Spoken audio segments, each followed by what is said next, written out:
All right, what's up, YouTube? So, first off, I tried to do this yesterday, but it was so hot that the phone overheated, so it crashed the video. So, whatever. So, let me get this out the way today. So basically, this video is just a recap and reflections of San Diego Comic Con 2018. So this year was my first year attending San Diego Comic Con. I've done Comic Cons local to the area, and let me say that in all the preparation for the beast of going out there, it was still very, very, very much overwhelming. So anyway, I figured I'd do a video to kind of like get mind of like what I went through and the experience. So first off, I did go out there. I worked under my buddy's outlet, JVS. Sam, definitely step over to his YouTube page and you'll see a lot of the videos that we worked on all together, and a lot of the exclusive interviews and content that he was able to get out solo. Really good stuff. So that's JVS on YouTube.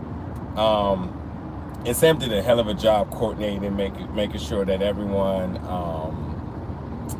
was on the same page, schedules, and trying to get everybody pretty much comfortable for what they were going to experience. But even still with that, it was still a lot going on. So yeah, so we got there Tuesday and we stayed from Tuesday to about a week. And every day was just something going on, someplace to be, a lot of walking around, but overall a good time. So where do I start? I guess the first thing I'll start is that the atmosphere being out in San Diego was absolutely amazing. Everyone was so friendly, and a big thing is that throughout the trip, our group of four, each one of us at some point lost something, and everyone was so helpful in either returning what we lost or helping find it, or either just turning it in, which is really unheard of. So it was just a really big welcoming atmosphere on that note. I know I certainly overpacked, brought way too much stuff, but in a sense of just trying to be prepared. But nonetheless, I definitely know what I need to do next year, so I don't end up having so much excess stuff that I didn't need. But better safe than sorry, because it was crazy out there. Even working in the press pit, which is the pit right next to the stage in Hall H, was amazing. Hall H in itself was just amazing. Hall H, if anyone's not familiar, Hall H is the big room where all the biggest stars, companies and promotions, etc., bring their best and biggest stuff to reveal there, with their biggest stars and so on. So it's the big leads of the halls there. And even there, everyone was very friendly in there. Everyone gave each other space in order to take pictures or to edit whatever they needed to do in the meantime. There was a few people that were at like big shots and didn't care about anyone else's stuff and space and so on, which was annoying. But for the most part, everyone was kind of on the same page.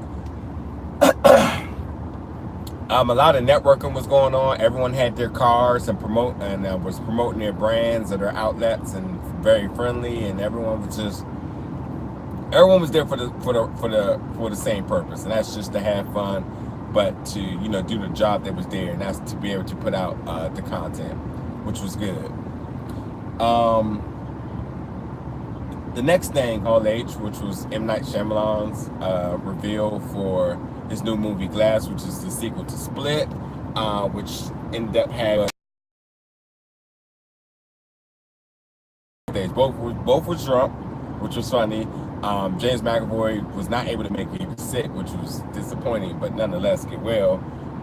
It was still a very, very funny panel. Bruce Willis didn't answer hardly no questions, but nonetheless, M. Night had a lot to prove, I feel like, and I feel like he really delivered. The trailer absolutely got the biggest pop, and it was very hard for anyone else to follow up on that. So I look forward to seeing that movie come January. And obviously, anything Dragon Ball out there was just amazing. I'm not even going to go into that because you should see my videos if you haven't. But Dragon Ball at San Diego Comic-Con this year did its thing all the way around for me. So, yeah. So, and all the positive, of all the positivity, there of course was some crazy and negativity that preceded there. One was that people just really, with so many people out there, people did some of the most annoying things. Like, people would just walk and just completely just stop, which would just cause an absolute and confusion, bumping into people for no reason. Like, you just can't just drive on the highway and just stop in the middle of traffic and say, oh, I know, and just, not expect there to not be turmoil behind you. But that was so freaking annoying. And people just, that. I got to come back to the craziness because that's going to be a whole nother tandem. Other thing is, too, there was a whole bunch of great cosplay, as you expect. Progressively, as we got deeper into the weekend, the cosplay got better and better. People put a lot of good effort into their cosplay. From solo acts to duos to families, everyone had a lot of really thought out and distinct cosplay that I really enjoyed. It's about 4K worth of photos, and I got to get those out. I will absolutely be working on them today. I was trying to get all the videos and stuff done, and also try to get back into the groove of being back on the East Coast and to the workflow that I kind of been slacking on that. But I'll get it out. Food was great. Obviously, Subway was everywhere possible. Not that I wanted it, but anytime you turned the corner, Subway was there. But San Diego, if you go to San Diego, you gotta have tacos. Tacos was so good. From a couple of different spots I went to, everyone definitely delivered. With high expert, with high, it was just high quality and very fulfilling. What else?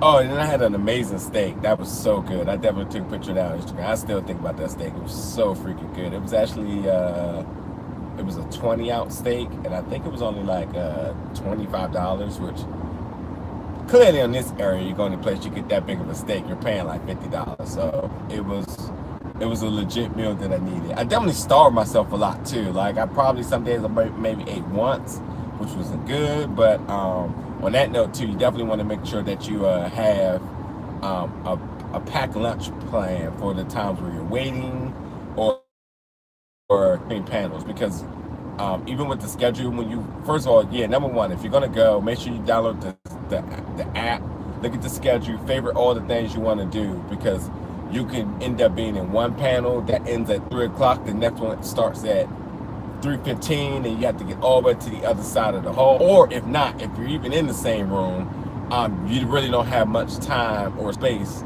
in order to go get something, because if you move, you lose your spot, and that's very vital, especially for all the waiting that you've done. It was definitely good to see a lot of different friends and stuff out there all come together in one area and just having a good time. There wasn't a bad spirit in the city.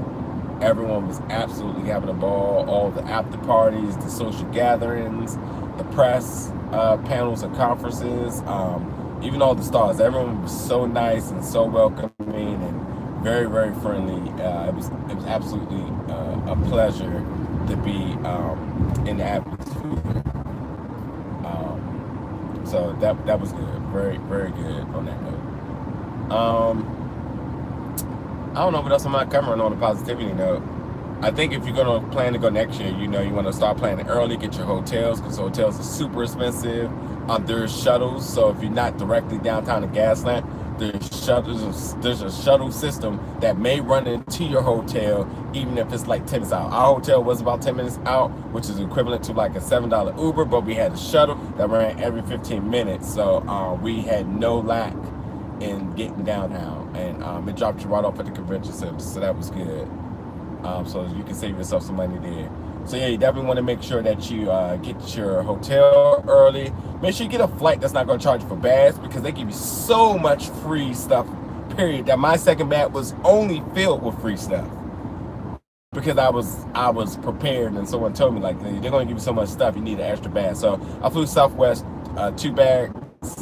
All right, I lost connection for a second. I was just saying basically I would advise to get Southwest because very inexpensive flight, and the bags perks is definitely beneficial for out there.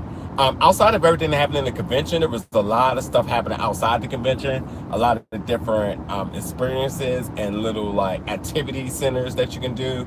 The Walking Dead had one. South Park had one. Jack Ryan Hulu had one, which was great. We did a review for that. Ready Player One had one, which was great. DC Universe had one, which was great. So a bunch of different things happening outside the city. I'm sorry, outside the convention as well. So of all the people, it kind of helped space out everyone being in the same place at once. Also, too, right down in downtown Gaslamp, the main street, a lot of people just hung out there because that's where all the food and bars and stuff was at. So, and after parties and stuff, or just themed pop-up bars and stuff like that was all in that area. So there was a lot to do even if you didn't have tickets. And I quite frankly, I ran into a bunch of people who didn't have tickets, but were just out there having fun, who had no idea all this was going on. So there was a little bit of something for everyone. People had their whole families. Kids was definitely able to for everyone to go, even if you don't have tickets and so on. And even if you have tickets for one day, because it's a 4-day event, even for one day, you still have fun. Not to mention all the stuff that we didn't do.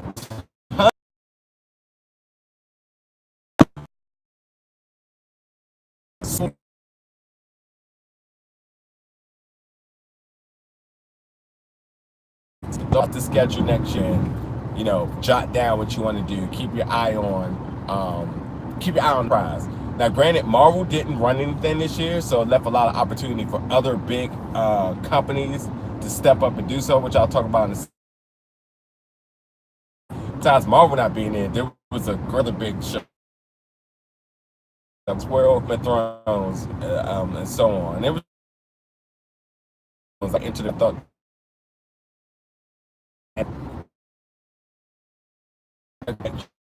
So next,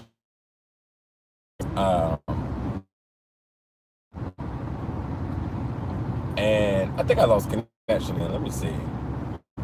Okay, I'm back. I'm sorry. I think I thought I kept losing connection. So Sony, and I thought with Marvel not being there, Sony had the ample opportunity to shine. And I thought their panel was good. The fact that Into the Spider-Verse did give about a 5-minute trailer,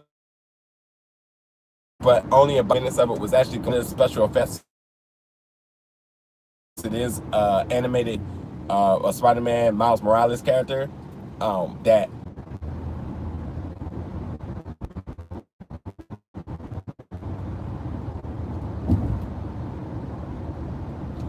I just feel like they probably could deliver more. But there was a lot of other surprises. Johnny Depp making a surprise for the Fantastic. The intro song to the Transformer thing, he commanded so much presence, be so powerful in her speech. She went out and hugged a fan that was inspired by her and went through something in her life that they shared with the crowd. Very emotional scene. And she came out and gave him love. I thought that was absolutely amazing and so on. So it was pretty damn cool. So anyway, I feel like the next thing I need to address is like the exhibit hall. Exhibit hall is the floor where you can buy stuff. Now, I did get a lot of requests for people to, ask me, can I pick up things? And it was an absolute massacre in purchasing. So, let me explain this. First off, if you wanted to buy anything, you had to put in for a raffle, which was on the Comic-Con's portal. And you can sign up for all the time slots. And of all of the time slots, like, of all my friends, none of us got anything. And neither of other people I know. No one I knew got anything. No one. Point blank. And I mean, that's for like, Funko was the big one, and Hasbro was the other one. All these things that none of us got one. So that left us to, well, how do you buy the stuff? Well, if you didn't have a time slot, you had to go there and check.